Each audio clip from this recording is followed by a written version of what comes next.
Sur la ligne de départ de gauche à droite pour les élections municipales de Lyon, Anaïs Belloissa-Chérifi pour la France Insoumise, Grégory Doucet, maire sortant écologiste soutenu par le Parti Socialiste, le Parti Communiste et Place Publique, Nathalie Perrin-Gilbert, candidate d'Hiver Gauche, Georges Kepenekian, candidat d'Hiver Centre, Jean-Michel Aulas, soutenu par Renaissance, Horizon, le Modem, l'UDI et les Républicains, et Alexandre Humbert Dupalais pour l'UDR, soutenu par le Rassemblement National. Alors, qui remportera les élections? On fait le point sur le contexte politique local, les enjeux du scrutin, et on va essayer ensemble de deviner qui sera élu maire de Lyon cette année. C'est parti!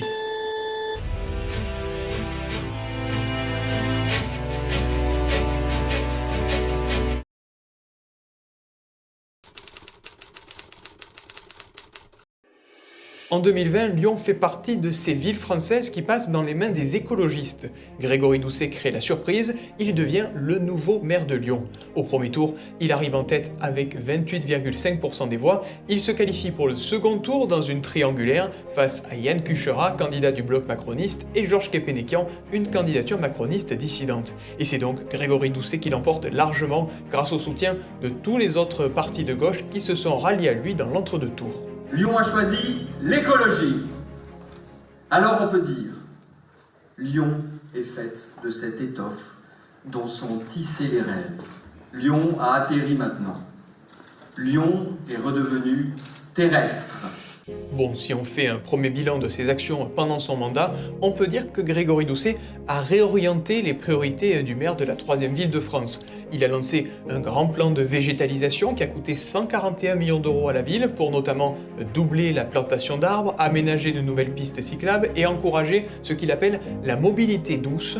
Le maire sortant affirme que grâce à lui, 3 fois plus de Lyonnais circulent à vélo dans la ville. Autre changement majeur, c'est le nouveau plan de circulation pour la presqu'île de Lyon qui donne plus de place aux piétons et aux vélos et l'aménagement de la rive droite du Rhône. Le réseau de tramway a progressé avec le prolongement de la ligne 6 et les lancements des lignes 9 et 10. Les transports en commun sont gratuits désormais pour les moins de 11 ans. Grégory Doucet est d'ailleurs contre une gratuité totale des transports. Il préfère une gratuité ciblée. Il estime que c'est une meilleure méthode pour répondre à la demande de transport en commun. Bon, les grands perdants dans tout ça, ce sont les automobilistes, évidemment. Déjà, la mise en place de la ZFE dans la métropole lyonnaise n'a pas aidé, puis l'instauration du passage à 30 km/h dans toute la ville n'a pas ravi ceux qui doivent prendre leur voiture dans Lyon. Certains se plaignent par exemple des embouteillages sur le quai Jean Moulin, mais c'est un choix clairement assumé par le maire écologiste qui demande même à l'État l'instauration de radars pour faire respecter cette nouvelle réglementation de circulation. Grâce à toutes ces mesures, les accidents auraient baissé de 40% selon lui. Autre point majeur de la politique du maire, le lancement de grands travaux dans différentes zones de Lyon. Grégory Doucet explique que ces chantiers sont inévitables pour faire les canalisations par exemple, ou encore piétoniser les rues avec des écoles. C'est d'ailleurs dans les écoles que le maire sortant a eu droit à l'une de ses premières polémiques pendant son mandat. Il a fait parler de lui lorsqu'il a instauré une alternative végétarienne dans les cantines scolaires. Autre mesure pendant son mandat, Grégory Doucet a instauré l'encadrement des loyers et s'est montré hostile au développement du réseau de caméras de vidéosurveillance dans la ville. La sécurité, c'était pas vraiment sa priorité pendant son début de mandat, mais progressivement, les observateurs de la vie politique lyonnaise expliquent qu'il a fini par s'y intéresser. Il est d'ailleurs favorable au recrutement de policiers municipaux supplémentaires pour assurer le maintien de l'ordre dans la ville. Mais toutes ces évolutions ne font pas l'unanimité. Les opposants dénoncent la hausse de l'insécurité à Lyon, le manque de concertation sur les grands travaux lancés par le maire et autre séquence qui ternit son bilan, c'est cette information judiciaire ouverte en 2024 pour détournement de fonds publics par la ville de Lyon. Alors, ce manquement remonterait à 2016, donc avant l'élection de Grégory Doucet, mais une fois élu, la mauvaise gestion a continué. En gros, pour faire simple, le maire de Lyon peut embaucher 12 collaborateurs de cabinet en mairie, mais entre 2016 et 2023, la mairie rémunérait 24 collaborateurs, le double donc. En avril 2025, Grégory Doucet a été placé en garde à vue, lui dit ne pas avoir été informé de ces embauches abusives. L'enquête est toujours en cours. À ce stade, le maire de Lyon est présumé innocent.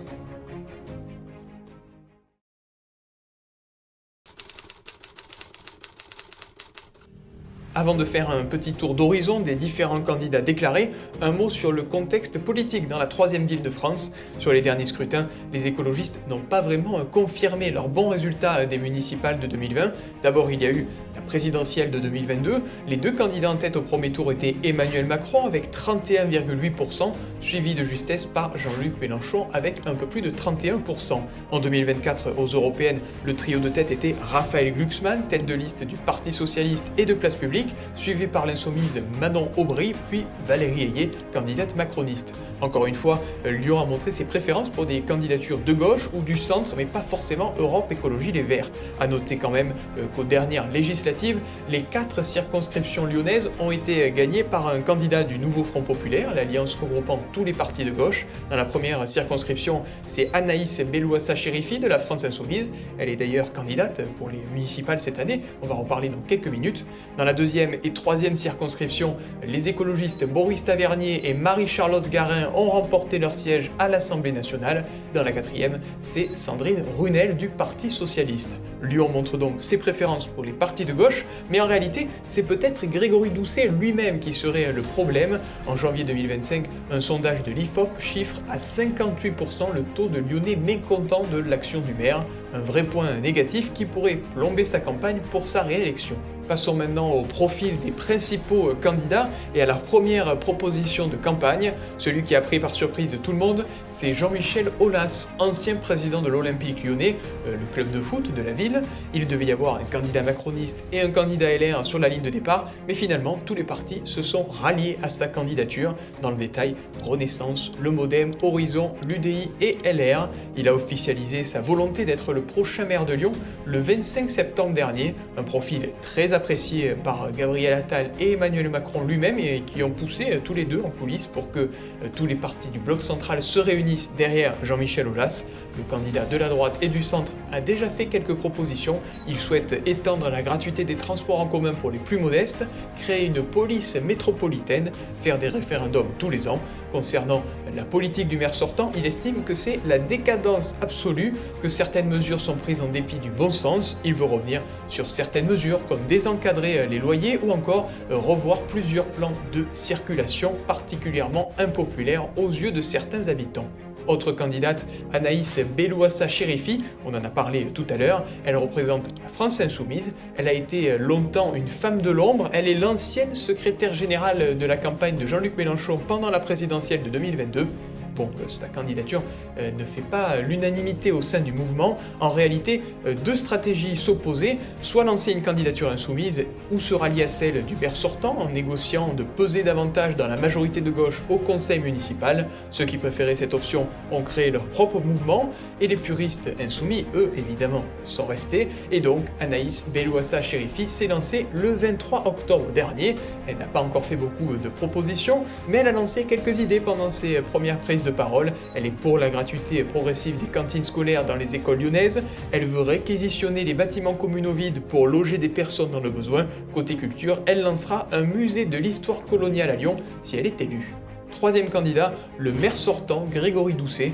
On l'a dit, l'élu écologiste estime qu'un mandat ne suffit pas pour mener tous les projets qu'il souhaite mettre en place à Lyon. En réalité, il a annoncé cette candidature très tôt, dès la mi-mandat. Le 2 septembre, il a officialisé le soutien de plusieurs partis, en plus des écologistes, le Parti socialiste, le Parti communiste français et Place publique. Tous les partis de gauche donc, sauf LFI, une union d'une grande partie de la gauche qui pourrait être très importante pour arriver en tête au premier tour.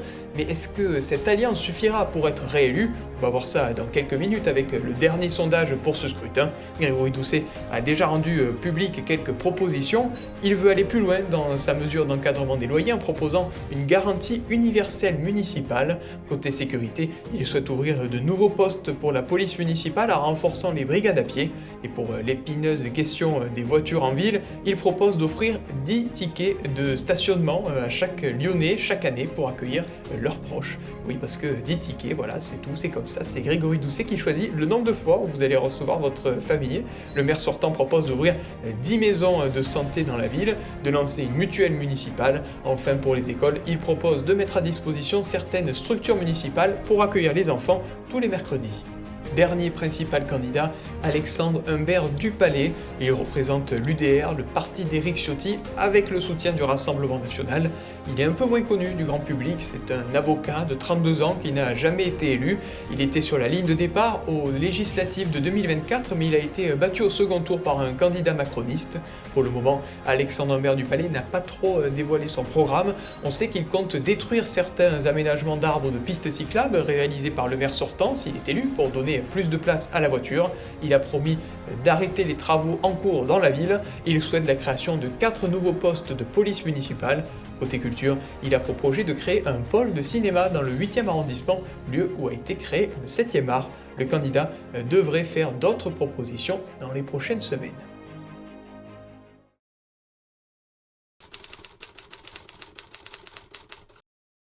Place maintenant à la délicate question des prédictions. Et en réalité, on se rend compte qu'il pourrait bien ne pas y avoir de suspense. Dans ce début de campagne, Jean-Michel Aulas a bénéficié d'une dynamique très importante. Bon, déjà, il a la cote auprès des supporters lyonnais, logique, mais en plus, il joue la carte du principal opposant au maire sortant en se présentant comme le candidat du bon sens, une ligne plutôt efficace vu l'impopularité de Grégory Doucet. On va donc se baser sur ce sondage OpinionWay réalisé fin décembre. Au premier tour, Jean-Michel Aulas serait très largement en tête avec 46% des voix, un score très impressionnant à la limite de la victoire dès le premier tour. En deuxième position, loin derrière, Grégory Doucet, le maire écologiste sortant avec 25% des voix. Troisième homme, Alexandre Humbert du Palais, candidat UDR-RN avec 10%, au coude à coude avec Anaïs Bellouassa-Chérifi à 9%. Donc pour le premier tour, clairement, le match semble être gagné de loin par Jean-Michel Aulas. Et pour le second tour, plusieurs scénarios sont possibles. Je rappelle qu'il faut 10% des suffrages exprimés pour se maintenir au second tour. On voit donc bien que la candidate LFI et le candidat UDR-RN peuvent se qualifier. Le second tour peut donc être un duel entre Aulas et Doucet, ou alors une triangulaire avec Aulas, Doucet et l'insoumise Bellouassa-Chérifi ou Humbert du Palais. Le second tour peut même être une quadrangulaire avec les 4 candidats qui se qualifient et qui se maintiennent au second tour. Mais dans tous les cas, le suspense pourrait être de courte durée. Si Jean-Michel Aulas fait un score élevé, il a besoin de seulement 4% supplémentaires pour passer la barre des 50% et être élu dans n'importe quelle configuration. L'Institut de sondage OpinionWay a testé un éventuel duel entre Jean-Michel Aulas et Grégory Doucet.